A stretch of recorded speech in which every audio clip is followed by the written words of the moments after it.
안녕하세요. 늘 사연을 들으며 인생의 지혜를 얻고 있는 30대 구독자입니다. 저도 이혼이라는 상처가 있는 사람이다 보니 여러 가지 사연에 공감하면서 듣고 있는데요. 이혼하신 분들 사연 듣다 보면 가장 많은 게 아무래도 10월드의 횡포 이야기인 것 같아요. 저도 비슷하긴 해요. 왜냐면 이혼 얘기 먼저 꺼낸 게 다름 아닌 시모였거든요. 그것도 아주 치사한 방법으로 저한테 이혼을 요구했습니다. 사람이 가장 치사해지는 게 언제인 줄 아세요? 바로 돈 앞에서입니다. 모든 돈이라는 게 연관되면 세상 비굴해지기도 하고 기고만장해지기도 하죠. 시모는 처음에 기고만장한 태도로 이혼을 요구했다가 비굴하게 태세 전환을 했고요.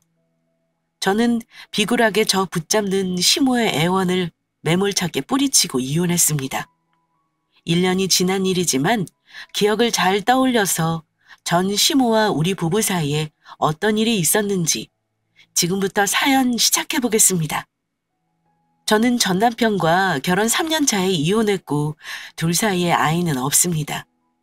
전 남편이랑 만난 지는 2년 만에 결혼했어요. 2년간 사귀면서 이 사람이랑 결혼해도 나쁘지 않겠다고 생각할 때쯤 남편 나이는 이미 30 중반을 향해 가고 있었기 때문에 남편 쪽에서 결혼을 더 원했습니다. 그때 제 나이가 20대 후반이었는데 결혼이라는 걸 현실적으로 생각하면서부터 고민이 많아졌어요. 저는 결혼해도 일도 계속하고 싶었습니다.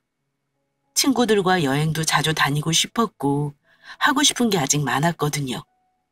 결혼하면 그런 것들은 아무래도 제 마음대로 하기는 어려울 거란 생각 때문에 망설였던 것 같아요. 그때 저한테 결혼하자고 하면서 남편이 했던 말이 있는데요. 결혼해도 네가 하고 싶은 대로 살아도 돼. 네 상황이 지금하고 크게 달라질 건 없다는 거야. 우리 둘 다 맞벌이하고 각자 생활이 어느 정도 있어야 한다는 건 나도 같은 생각이거든. 그러니까 결혼에 대해서 너무 두려워할 필요는 없어. 저는 막연히 결혼 전후의 삶이 달라지는 것에 대한 두려움이 있었는데 저의 상황이 달라질 거 없다는 남편 말에 결혼을 결심하게 되었습니다. 그때 저는 남편과 오래 만나면서도 시댁에 대해서는 자세히 아는 게 별로 없었습니다. 남편은 시부모님과 같이 살고 있었고 아래로 시누이가 하나 있었어요. 다행히 집이 아주 어려운 편은 아니었어요. 하지만 집을 한 채 떡하니 마련해 주실 만한 형편은 못 되어서 저희가 그동안 모은 돈과 대출로 형편에 맞게 결혼 준비를 했습니다. 따져보면 집 마련하는 거 결혼 비용 거의 반반 보탠 거나 마찬가지예요. 어쨌든 결혼까지는 크게 어려움이 없었습니다. 다만 저희 친정 부모님은 제가 첫 결혼이다 보니 지원을 더 해주고 싶어 하셨지만 제가 마다했어요. 엄마는 제가 전세로 시작하는 것보다 기왕에 빚을 내는 거면 집을 사서 시작하라고 하셨는데 시댁 쪽에서는 큰돈 빚내는 걸 안 좋아하셔서 그냥 전세로 계약했습니다. 나머지는 다른 부부들이 결혼하는 것과 크게 다르지 않았어요. 그런데 결혼 생활이 순탄치 않겠구나 하고 느낀 건 결혼 후 얼마 지나지 않았을 때부터였습니다. 결혼 초반에는 월급 관리는 각자 관리해서 생활비는 장을 보거나 하는 건 제 돈, 각종 공과금과 시부모님 드리는 용돈은 남편이 내는 생활을 하고 있어 딱히 불편함이 없었습니다. 그런 생활이 1년 정도 지속되다가 남편에게 문제가 생겼는데요. 코로나 때문에 남편 회사 사정이 안 좋아져서 갑자기 회사를 관둬야 하는 일이 생긴 겁니다. 코로나 때문에 매출이 급감해서 나도 월급을 몇 달 동안 제대로 받지를 못했어. 이직하더라도 지금 회사에 계속 있는 건 시간 낭비 같아. 당분간 좀 쉬더라도 더 좋은 회사로 이직 준비하는 게 나을 것 같은데 당신 생각은 어때? 남편 말에 저는 이직을 너무 쉽게만 생각했던 것 같습니다. 그동안 열심히 일했으니까 잠깐 쉬어도 괜찮겠다 싶어. 내가 버는 걸로도 당분간은 생활 가능할 것 같으니까 더 좋은 회사로 이직 준비 잘해보자, 여보. 남편은 그만둔 김에 겸사겸사 쉬고 싶다고 하여 저는 그러라고 했습니다. 그때 제 월급이 실수령액 280 정도였고 그 정도면 둘이 먹고 살기는 크게 힘들진 않았으나 대출이자 내고 보험 내고 각종 공과금 내고 나면 저축할 수 있는 돈은 없는 상태였습니다. 그런데 남편이 노는 시간이 한두 달이 넘어가니까 술술 저도 힘들어지더라고요. 특히 결혼 후 첫 명절이 추석이었는데 그때는 이미 남편이 실직을 하고 석 달이 넘어가는 시점이었습니다. 서서히 저도 생활비가 모자라 압박을 느끼고 있을 때였는데요. 문제는 시부모님은 남편의 실직 사실을 모른다는 거였습니다. 남편은 부모님이 걱정할 것 같아 회사 그만뒀다는 걸 말하지 말아달라고 해서 제가 양가 부모님께는 그 사실을 알리지 않고 있었어요. 그런데 추석에 시댁 식구들과 함께 차례를 지내고 식사를 하는데 시어머니께서 갑자기 말씀하셨습니다.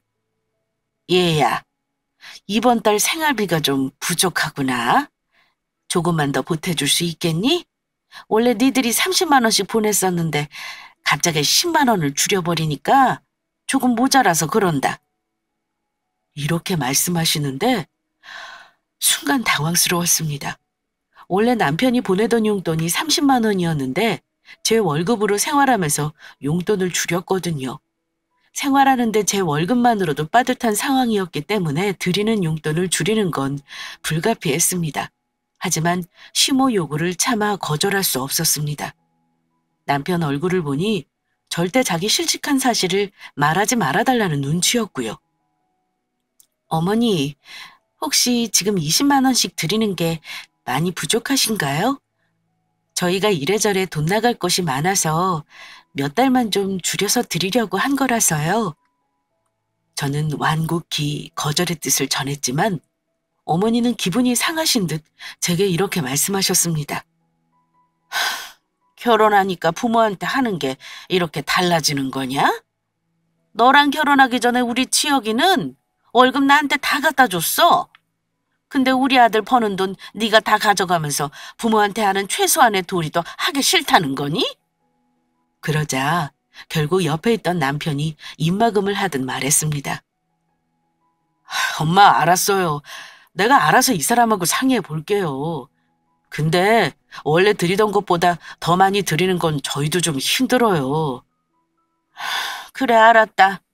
원, 내가 무슨 빚쟁이도 아니고 당연한 거 받아가면서도 도둑질해가는 기분이구나. 어? 남편이 아직 이직 준비로 일을 안 하고 있다는 거 말씀드리면 간단히 끝날 일인데 꼭 저렇게까지 거짓말을 해야 하나 싶었습니다. 결국 다음 달부터는 용돈을 30만 원 올려드리기로 했고요. 이후에도 몇 번인가 추가로 요구하셔서 그때마다 어쩔 수 없이 드렸습니다.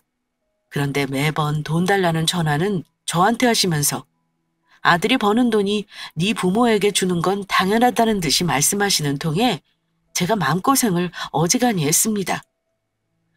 아무튼 첫 명절에 시어머니에게 그런 꾸지람을 듣고 나서 남편과 함께 친정집으로 향했는데요. 오랜만에 만난 엄마 아빠 얼굴을 보니 반가움 반, 미안함 반이었습니다.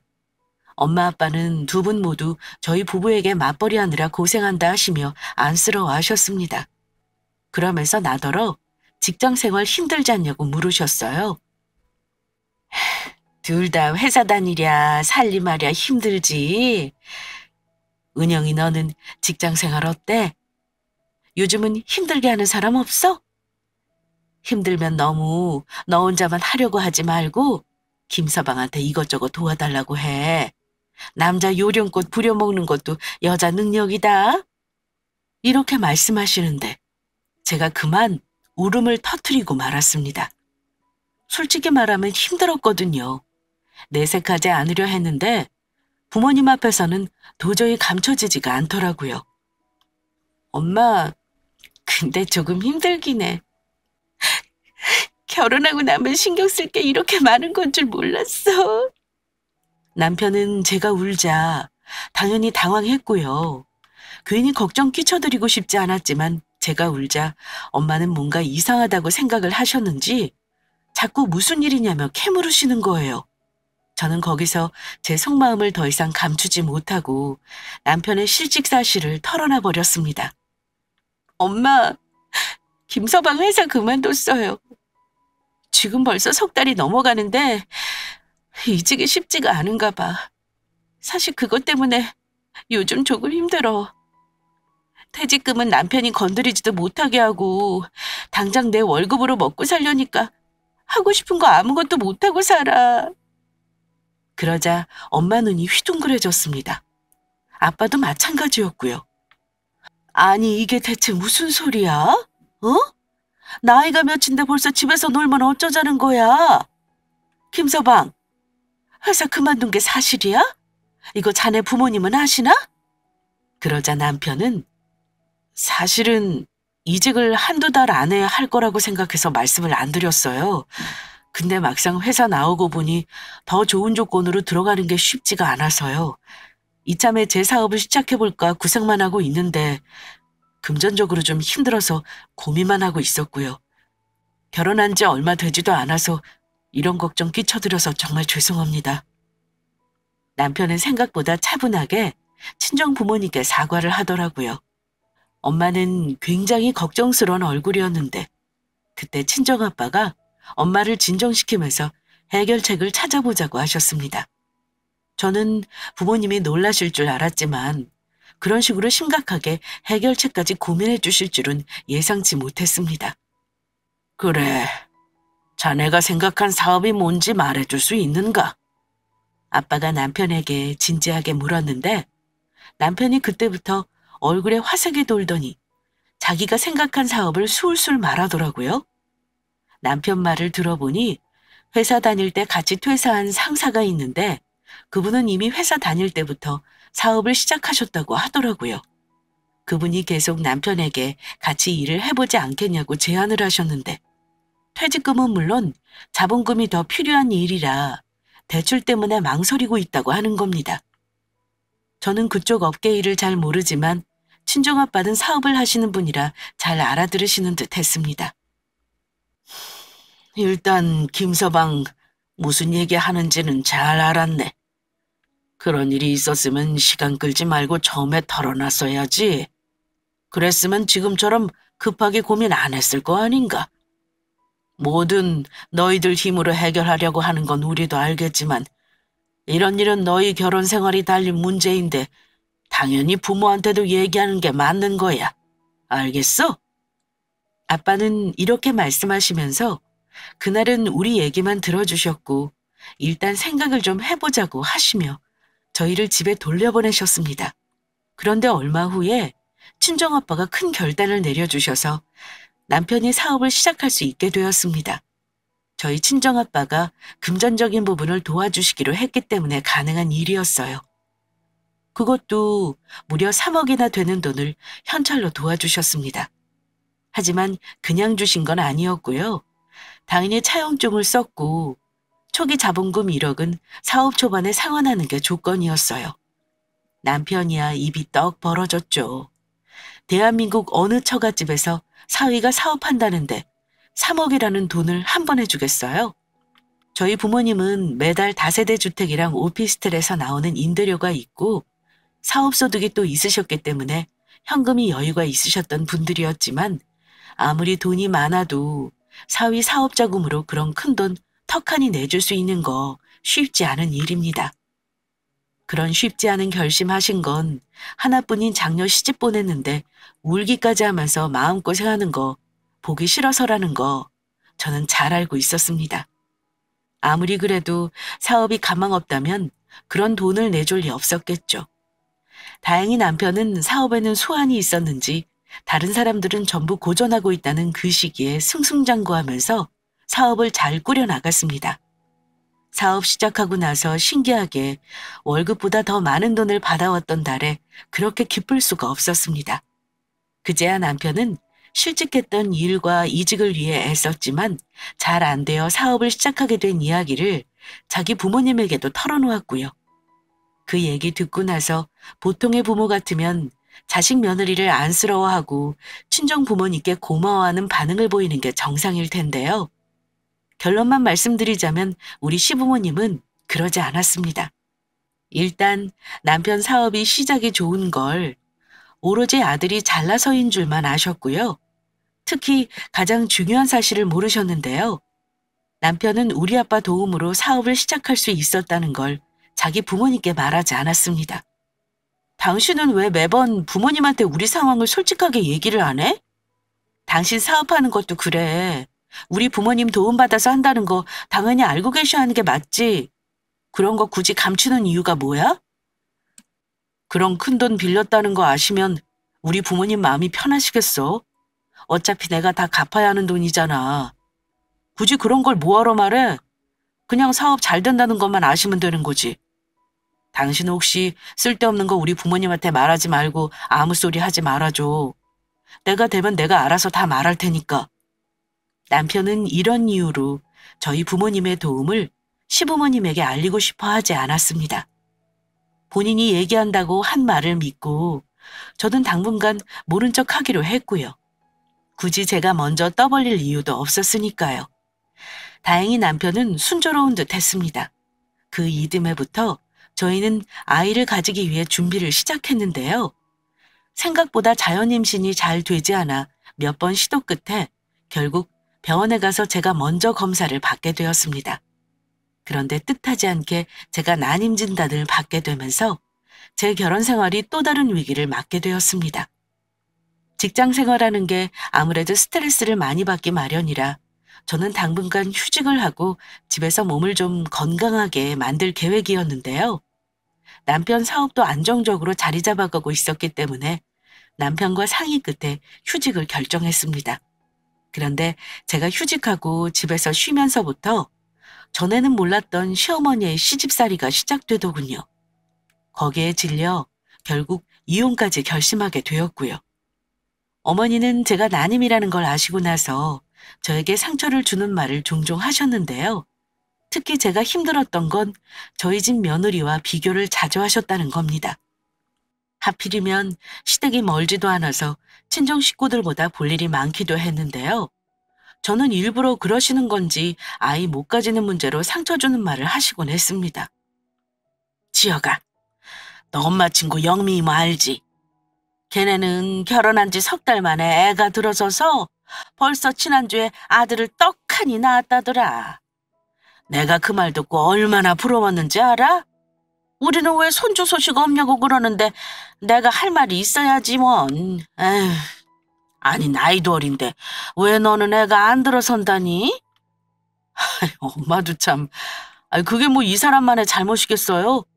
둘 다 문제가 있는 거지. 서로 노력해야 하는 건데 아기 가지는 게 생각보다 쉽지 않아요. 저는 이미 어머니 말 듣고 밥맛이 뚝 떨어져 버렸는데 남편이 제 눈치를 보면서 저렇게 대신 대답을 하면 어머니는 화를 버럭 내십니다. 너한테 그럼 무슨 문제가 있다는 거야? 우리 집안에는 그런 걸로 문제 있는 사람 없다. 너는 아무 문제 없는 거야. 애 못 가지는 거는 100%다 여자 잘못이야. 알겠어? 엄마, 그만해요. 그런 말 들으면 이 사람 마음이 어떻겠어. 남편이 말리면 마지못해 하던 말을 멈추셨지만 매번 그런 식으로 애 못 가지는 며느리 취급을 받곤 했습니다. 물론 그때는 제가 몸이 안 좋은 게 맞긴 했습니다. 하지만 다른 며느리와 그렇게 비교질까지 해가며 자기 아들 잘못은 하나도 없다는 식으로 발끈하시는 거 보고 솔직히 상처 많이 받았습니다. 어머니가 자꾸 그러시니까 점점 시댁에 가는 것도 싫어지게 되더라고요. 그런데 어머니는 저의 마음은 아랑곳하지 않으시고 저희 집에도 자주 왕래하셨는데요. 어머니가 저희 집에 오셔도 스트레스 받는 건 매 한 가지였습니다. 어머니는 우리 집에 오면 현관부터 방구석 하나하나 전부 스캔을 하십니다. 살림 잘하는지 못하는지, 내 아들 뭐 해먹이는지 살펴보는 것도 있겠지만 유독 저를 괴롭히셨던 건 따로 있었는데요. 어머니는 꼭 제가 사놓은 살림살이에 유독 관심이 많으셨습니다. 결혼할 때 처음 산 가구나 가전은 말할 것도 없고 못 보던 생활용품이 있거나 하면 꼭 저한테 한마디 듣기 싫은 소리를 하곤 했습니다. 너 이 로봇 청소기는 쓸데없이 왜 산 거니? 뭐니 뭐니 해도 사람 손이 최고인 거 몰라? 청소기가 없으면 모를까? 이런 건 순전히 돈 낭비다. 어머니가 이런 식으로 잔소리하면 대부분 참고 넘겼지만 어쩌다 저도 한마디씩 말대꾸를 하긴 했습니다. 어머니, 저희 집이 대로변이라 먼지가 잘 쌓여요. 외출할 때마다 켜놓고 가면 제가 일이 수월해서 산 거고요. 살만해서 산 거니까 이런 것까지 저한테 뭐라고 하지 좀 마세요. 제가 한마디 하면 어머니는 난리가 납니다. 뭐? 살만해서 산다니? 네가 이렇게 살만한 게 다 누구 덕이냐? 이거 다 우리 아들이 벌어오는 돈으로 사는 거 아니냐? 응? 나도 어지간하면 이런 거 잔소리 안 해. 근데 너는 내가 봐도 뭘 사드리는 게 심하니까 하는 말이야. 드라이기도 몇십만 원 하는 걸 사질 않나. 음식도 죄다 비싼 데서 배달시켜 먹지를 않나. 도대체가 너는 알뜰한 구석이 없니? 이게 사치가 아니면 뭐냐 이 말이야. 내 아들이 돈 벌어 오면 어떻게든 알뜰하게 아껴서 돈 모을 생각을 하지는 못할 망정 죄다 쓸 생각부터 하니 내가 답답해서 하는 소리다. 어머니, 걱정 마세요. 남편이 벌어오는 돈으로 저축도 하고 있고요. 대출금도 갚고 있어요. 결혼하고 나서 반년 동안 제가 혼자 버는 돈으로 생활했던 건 기억 안 나세요? 어머니는 아무것도 모르셨겠지만 저 그때 어머니 용돈 드리려고 저희 식비까지 아끼면서 살았어요. 저 혼수 장만한 거 거의 제 돈으로 한 거고요. 그러니까 저더러 사치한다느니 그런 말씀 마세요. 어쩜 너는 시어미가 말하는 거 잘 새겨듣지 않고 그렇게 네 주장만 할 수가 있냐? 아무리 봐도 너 같은 기센 며느리 얻은 게 잘못이시 싶다. 우리 아들이 힘들게 버는 돈 네 병원비며 살림살이 사드리는 걸로 쓰는 거 나 솔직히 못마땅해. 다른 여자들은 돈 안 들이고 임신도 척척해서 아들 딸만 잘났는데 너는 왜 그런다니? 응? 여자 밭이 안 좋으니까 씨를 뿌려도 열매를 못 맺는 거잖아. 근데 뭐 둘 다 문제가 있어? 내 앞에서 그런 말도 안 되는 소리 하지 말어. 어머니는 잔소리하는 모든 것들은 기승전 남편이 벌어오는 돈으로 제가 함부로 쓴다는 것으로 귀결이 되었고 제가 난임이라는 걸 다른 사람과 비교하며 상처 주는 것으로 마무리되었습니다. 이런 대화들이 오고 가는데 제가 어머니와 사이가 좋을 수가 없었죠. 몸도 마음도 힘든데 가장 아픈 곳을 건드리며 상처를 주는 시어머니가 너무 싫었습니다. 그런 일이 반복되면서 어머니랑 제 사이가 파국으로 치달았던 것 같습니다. 그런데 어머니와의 사이가 안 좋아질수록 초반에 제 편을 나름 들어주던 남편의 태도도 모호해져 갔습니다. 아니, 중간 역할을 못한다기보다는 귀찮아했다는 게 맞는 것 같네요. 제가 시모에게 상처받으면 하소연할 사람이 누구겠어요? 당연히 남편밖에 없죠. 하지만 남편은 그때마다 짜증스런 말투로 바쁜 사업 핑계를 대면서 알아서 해결하는 식으로 회피했습니다. 여보, 이런 것도 한두 번이지. 매번 내가 어머니랑 당신 사이에 끼어들면 상황이 더 안 좋아지는 거 몰라? 나 요즘 사업 신경 쓰는 것만 해도 너무 바쁜 거 잘 알잖아. 어머니랑 문제 있는 건 어차피 내가 아니라 당신이 풀어야 할 문제야. 나한테 너무 많은 거 바라지 말아주라. 어? 이렇게 말하면서 시모와 저 사이에 끼어드는 걸 회피했고요. 심적으로 남편의 도움이 많이 필요했던 시기라 아마도 상처가 더 컸던 것 같기도 합니다. 저는 6개월간 난임 치료를 받다가 인공수정 2번 실패한 뒤로는 당분간 임신 시도를 하지 않기로 했습니다. 그런 상황에서 굳이 애를 가져야 하나 싶은 생각이 들었고 매번 시어머니와 부딪히는 게 힘들어 차라리 일을 시작하는 게 나을 것 같았습니다. 제가 복직을 준비할 때쯤 친정아빠가 빌려준 돈 중 1억을 갚았으면 하셨는데요. 다행히 남편이 여력이 되었는지 친정아빠에게 빌린 3억 중 1억을 저를 통해 미리 갚았습니다. 사람이 참 웃긴 게 뭐냐면요. 본인이 급해서 빌릴 때는 그렇게 고맙고 나중에 이자를 쳐서 갚는다는 말까지 했었는데 막상 갚으라 하니까 그 돈 내놓는 게 그리 쉽지는 않아 보이더라고요. 저희 아빠도 현금이 급해서 이자는 하나도 안 받고 원금만 갚으라고 한 거였는데 그것만 해도 고마운 거 아닌가요?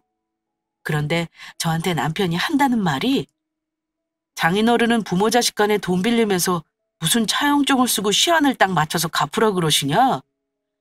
지금 나도 현금이 한 푼이라도 아쉬운데 조금 기한 여유 주시면 안 되는 거야? 당신이 좀 말씀드려봐. 부모 자식 간이라니? 그 돈은 내가 빌린 게 아니고 당신이 빌린 거잖아. 분명 그때 도움받으면서 당신이 갚겠다고 한 거였고. 근데 지금 갚으려니까 아깝다는 거야? 아깝다는 게 아니라 아무튼 갚기는 할 거지만 그걸 꼭 이렇게 날짜 맞춰 딱 받아가셔야 하냐 그 말이지. 남편은 한 번에 주기 싫은 티를 엄청 내긴 했지만 어쨌거나 갚긴 했습니다. 그런데 아빠 돈을 갚고 나서 전혀 생각지도 못한 문제가 터졌는데요. 남편이 아빠 돈을 갚고 난 직후에 시어머니가 남편에게 돈을 보태달라고 하신 겁니다. 저는 사실 어머니가 남편에게 돈 얘기를 하신 걸 몰랐습니다. 아마 저 모르게 남편에게 빌려가려고 하셨던 것 같아요. 어떻게 제가 알게 되었느냐면 우습게도 어머니가 저한테 와서 돈을 빌린 걸 따져 물으셨기 때문이었습니다. 그날 급하게 어머니가 저를 보자는 말에 무슨 일 때문에 그런가 했습니다. 뭐 평소와 다름없는 잔소리겠거니 했었죠. 그런데 어머니가 저한테 이러시는 겁니다. 예, 너 우리 지혁이한테 너희 친정에 1억이나 돈을 줬다는 게 사실이냐? 어머니는 남편에게 무슨 말을 들었는지 밑도 끝도 없이 우리 친정에 돈을 줬냐며 따지셨습니다. 네? 무슨 일 때문에 그러세요? 그 돈을 아빠가 받긴 하셨는데 저희 나름 사정이 있거든요. 사정은 무슨 사정? 너 우리 이번에 이사 가는 거 알아 몰라? 잔금이 좀 모자랄 것 같아서 대출 받느니 너희 도움 좀 받으려고 했는데 지혁이가 단돈 5천만 원도 빌려줄 돈이 없다는 거야. 근데 그게 네 친정아빠한테 1억이나 돈을 줘서 그렇다는 게 사실이냐 이거야. 듣고 보니 황당했습니다. 아마 어머니가 이사 가는 집 잔금을 치르면서 남편에게 돈을 빌려달라고 했던 듯 싶었습니다. 남편은 우리 아빠 돈을 갚느라 현금 여유가 없었을 테고요. 그런데 애당초 빌린 돈을 갚은 거라는 사실은 쏙 빼놓고 우리 친정아빠에게 공돈이라도 준 것처럼 말을 한 게 문제였죠. 어머니, 대체 그게 무슨 말씀이세요? 남편이 돈을 저희 아빠에게 준 건 맞지만 왜 그런 건지 정말 얘기 못 들으신 거예요? 예, 나는 너희 친정 부모님은 안 그렇게 봤는데 아주 악질이시구나. 너만 우리 아들 등골 빼먹은 게 아니었어. 너 솔직히 말해봐라. 그동안 우리 아들이 번 돈 네 친정에 얼마나 갖다 바쳤니? 아니 우리 아들 번 돈을 왜 너네 집에 주느냐 말이야. 나한테는 단돈 5천만 원도 줄 돈이 없다는데 네 친정에는 왜 1억씩이나 갖다 바쳤니? 내 아들이 바보 등신인 줄 알아? 어머니, 제 말 좀 들어보시고 얘기하세요. 저희 부모님이 악질이라뇨. 말씀이 너무 심하신 거 아닌가요? 세상에 사위 돈 빼먹는 처가가 어디 있냐. 그게 악질 아니면 뭐겠어. 아무래도 안 되겠다. 내가 너 사치스럽고 애 못 가지는 거 그냥 놔뒀지만 이건 못 참겠다. 너 우리 아들이랑 이혼해. 이것저것 따질 것도 없다. 니들 해온 거 딱딱 갈라서 당장 이혼해라. 시모는 제 말을 들어보지도 않고 혼자 미친년 널뜨기 하듯이 북치고 장구치고 하더라고요. 그것만 해도 기가 찼는데 끝내 자기 아들하고 이혼하라는 말까지 하자 저도 더 이상은 참을 수가 없었습니다. 어머니, 지금 뭐라고 하셨어요? 이혼하라고요? 어머니 원하는 게 아들하고 제가 갈라서는 건가요? 그래, 처음부터 너랑 결혼한다 했을 때 비쩍 말라있는 거 애나 가질 수 있으려나 싶어서 싫었다. 그래도 네 집안이 좀 사는 것 같아서 우리 지영이한테 도움이 될까 싶어 이 결혼 허락한 거야. 그런데 네 친정부모가 우리 아들한테 그 큰 돈을 받아갔다는데 내가 뭐가 좋다고 너를 며느리로 보고 살겠어? 당장 이혼해! 어머니, 지금 한 말 절대 주워 담지 마세요. 원하시는 대로 이혼해 드리죠. 그런데 그 전에 알아두셔야 할 게 있네요.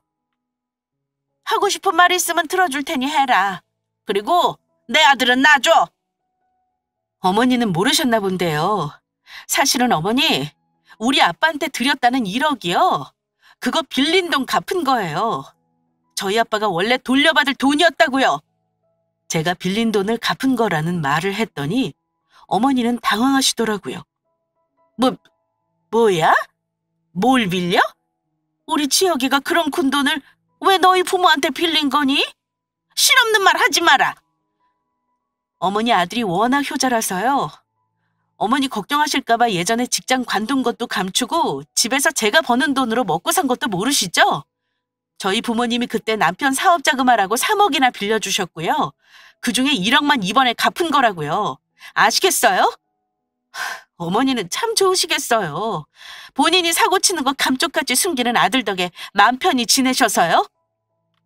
어머니는 남편이 빌린 돈이 3억이라는 말을 듣고 나서는 눈이 휘둥그레지며 놀라셨습니다. 어머니 말대로 저 이혼할 거니 할 말은 하고 끝내야겠어요.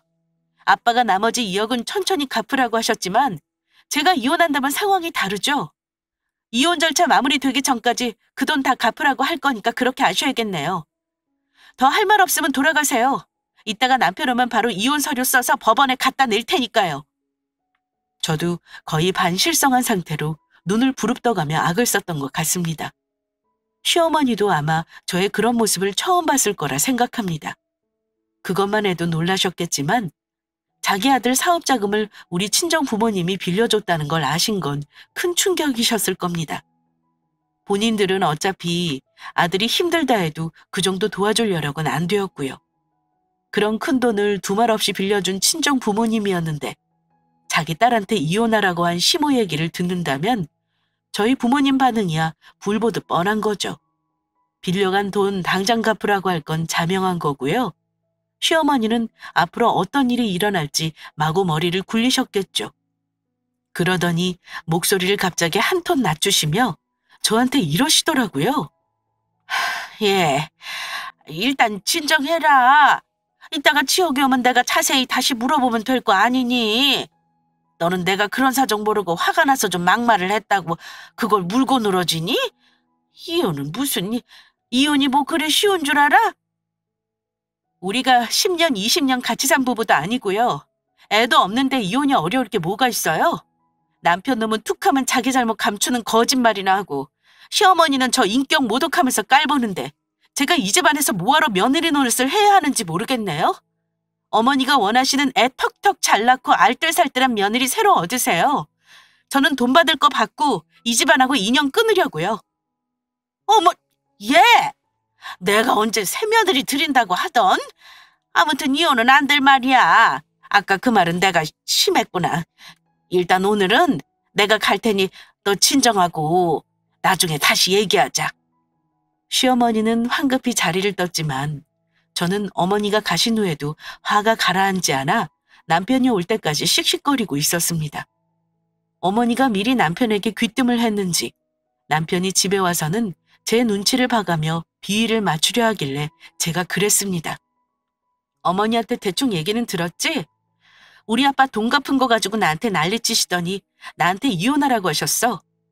당신이 거짓말한 것도 문제지만 당신 어머니랑 나는 도저히 잘 지낼 수가 없을 것 같아. 이혼하자 우리. 나도 더 이상은 어머니한테 상처받기 싫고 당신이 중간에서 그딴 식으로 행동하는 것도 못 봐주겠어. 뭐? 어머니가 화나서 한 말을 가지고 당신이 똑같이 그러면 어떡해. 그러지 말고 내가 어머니한테 잘 말해볼게. 마음 풀어. 이건 내가 마음 풀고 말고 할 문제가 아니야. 어머니가 나를 어떻게 생각하는지 이번에 똑똑히 알았는데 이 집안에 내가 있을 이유는 없어. 당신도 마찬가지야.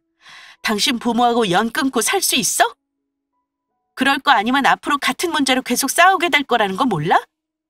이런 일로 부모랑 어떻게 연을 끊고 사냐? 너야말로 어지간히 좀 해라. 뭐 당신 생각이 그렇다면 할 수 없지. 나는 이미 이혼 마음 굳혔어. 소송에서 나한테 위자료까지 주고 싶지 않으면 협의 이혼하자고 할 때 도장 찍어주는 게 나을걸? 아, 그 전에 당신이 빌려간 우리 아빠 돈은 전부 다 갚아라. 안 그럼 차용증 쓴 걸로 당신 통장이고 뭐고 다 압류 걸어버릴 줄 알아? 당신 정말 나랑 끝까지 해보겠다는 거야? 이혼! 그래, 어디 당신 마음대로 해봐. 저는 결국 남편과 대판 싸우게 되었고 서로 집을 나가라고 옥신각신하다가 남편 놈을 내쫓았습니다. 돈의 위력이 무섭긴 한가 봐요. 제가 우리 아빠 돈 남은 2억 당장 내놓으라고 악을 쓰니까 못 이기고 본인이 집 나가더라고요. 집 나가서 갈 데가 어딨겠어요? 아마 시댁으로 갔겠죠. 저랑 이혼하자고 대판 싸우고 집까지 나가고 난 후 시어머니가 조바심이 났는지 저한테 연락을 하셨더라고요. 예, 아가. 어제 지혁이랑 많이 싸웠니? 아무리 그래도 부부싸움하고 나서 남편을 내쫓는 사람이 어딨다니. 적당히 하고 마무리할 것이지 이혼 안에 만에 난리 쳤다며? 너 정말 이런 식으로 나올 거야? 어머니가 그러시길래 먼저 이혼하라고 난리치신 거 어머니시잖아요. 저는 원하시는 대로 해드리는 거예요. 설마 아들한테 큰돈 갚으라고 하는 거 마음에 걸려서 그러시는 건가요? 어머니가 갚으실 것도 아닌데 왜 그러세요? 아이, 이제 사업 자리 잡고 잘되는 사람한테 왜 그렇게 부담을 주는 거냐, 어? 그런 큰 돈을 우리 아들이 한꺼번에 어찌 갚겠어? 내가 지난번에 심한 말 한 건 사과하마. 그만 마음 풀고 너 신랑 얼른 집에 들어오라 그래. 저한테 마음대로 하라고 큰소리 치고 나간 사람이에요. 저희 부부 4일 그만 간섭하세요. 저는 더 이상 할 말이 없네요. 그 후 몇 차례 더 어머니와 실랑이가 있었고 어머니는 제가 괜한 고집으로 이혼하겠다고 하는 게 아닌 걸 아시고 나서는 다급해지신 듯 했습니다. 심지어 집을 찾아오셔서 이혼만은 안 된다며 눈물바람을 하셨고요. 다른 분들은 저보다 더한 일 겪고서도 막상 이혼하려고 하면 마음이 수백 번 흔들린다지요. 그런데 저는 그동안 마음의 상처를 받은 게 많았는지 한 번 마음을 먹으니까 더 이상은 그 집구석에 며느리로 있는 게 너무 싫었습니다. 친정 부모님께 이혼하겠다 말씀드렸더니 놀라기는 하셨지만 딸이 오죽하면 그런 마음을 먹었겠냐며 마음대로 하라고 하셨습니다. 요즘 이혼하는 게 무슨 흠이 된다니? 네가 애가 있는 것도 아니고 그 정도면 그 집안에 할 만큼 다 했다. 엄마랑 아빠는 괜찮아. 네가 행복해야 하는데 그렇게 마음고생한 집구석에 살라고 하기 싫어. 네가 하고 싶은 대로 해라. 그리고 김서방한테 빌려준 돈은 확실히 챙겨받아라. 그 후 남편과는 결국 협의 이혼으로 마무리했습니다. 다행히 전세 빼면서 제가 결혼할 때 보탠 돈 8천이랑 아빠가 빌려준 2억은 돌려받았어요. 따지고 보면 이자까지 계산해서 받는 게 맞지만 그 집안과 더 엮이고 싶지 않아 그 정도 선에서 마무리했어요. 남편이 사업하면서 저한테 가져다 준 생활비 모은 2천만 원이 있었는데 그건 제가 위자료 명목으로 챙겼고요. 남편은 전세금 저 다 주고 나서 가져간 돈은 거의 없었어요. 그 사람 입장에선 울며 겨자 먹기로 저랑 이혼해 준 거나 다름없었죠. 아무튼 저도 그렇게 채 3년이 안 되는 결혼 생활을 마무리했네요. 결혼 후 남편과의 갈등 못지않게 고부 갈등이라는 복병을 만나기도 한다지만 저는 남편만 제 편이 된다면 크게 문제되랴 싶었습니다. 근데 제가 겪어본 바로는 시모와의 고부 갈등이 있을 때 남편의 포지션이 그다지 중요하지는 않다는 거예요. 내 편을 들던 중립을 지키던 시모와 며느리 간의 근본적인 갈등이 해소되지 않는다면 부부 간에도 갈등의 골이 깊어질 수 있다는 겁니다. 결국 저는 이혼이라는 걸 선택하고 결혼 생활을 마무리 지었으니까요. 시어머니와 며느리 사이의 고부 갈등은 동서고금을 막론하고 존재한다지만 유독 우리나라는 부부 사이가 갈라서는데 큰 원인이 되기도 하는 것 같아요. 그만큼 풀기 어려운 숙제이기도 하고요. 물론 모든 시어머니가 다 그런 건 아니지만 간혹 이해할 수 없는 행동을 하는 분들이 있긴 합니다. 제 전 시어머니처럼요. 제가 이 채널에서 들었던 문제 있는 시모들 얘기에서 발견한 공통점이 뭐냐면요. 며느리에 대한 배려심이 전혀 없다는 겁니다. 며느리가 난임으로 힘들어한다거나 자기 아들 때문에 힘들었던 부분을 조금이라도 배려해 주셨으면 저는 이혼까지는 생각 안 했을지도 모릅니다. 어쨌든 이혼하고 나서 저는 직장 다니면서 잘 살고 있고요. 소식 듣기로는 남편 사업이 망하지는 않았지만 요즘 고전하고 있다는 말은 들었습니다. 모쪼록 망하지는 말고 자기 부모 건사 잘하고 살기를 바라봅니다. 저의 이혼 사연은 여기까지고요. 조금 철없는 결혼했다는 게 많이 후회로 남지만 앞으로 살아가는데 큰 경험을 한 거라고 긍정적으로 생각하려고 해요. 그러니 질책의 말씀보다는 앞으로 잘 살라는 격려의 말씀 부탁드릴게요. 여기까지 들어주신 모든 분들께 감사드립니다.